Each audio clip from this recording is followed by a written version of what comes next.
आणि अर्थातच या मुसळधार पावसाचा रेल्वेला मोठा फटका बसतोय।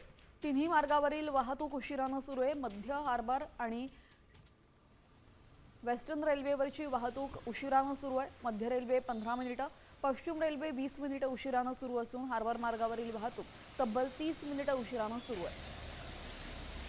आपल्यासोबत आमचे प्रतिनिधी विशाल सामने जोडले गेलेले आहेत। विशाल, रात्रभर मुंबईमध्ये बरसलेल्या पावसाचा फटका रेल्वेच्या तिन्ही भागांना बसलेला आहे। सध्याची परिस्थिती काय आहे?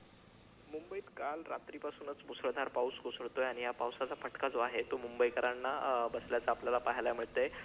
खरं तर नेरूळ रेल्वे स्थानक जे आहे हार्बर लाईनवरचं, त्या ठिकाणी ओव्हरहेड वायर तुटल्यामुळे साधारण एक अर्धा तासापेक्षा अधिक उशिराने लोकल सेवा हार्बर मार्गावरची उशिराने सुरू आहे।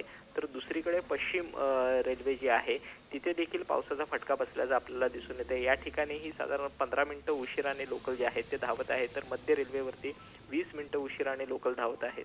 त्यामुळे जो सकाळी जो नोकरदार वर्ग मुंबईकडे कामासाठी येत असतो, त्या नोकरदार वर्गाला या संपूर्ण रेल्वेच्या लेट वाहतुकीचा जो फटका आहे तो बसताना आपल्याला दिसून येतोय। जी, धन्यवाद विशाल आपण दिलेल्या सविस्तर माहितीसाठी।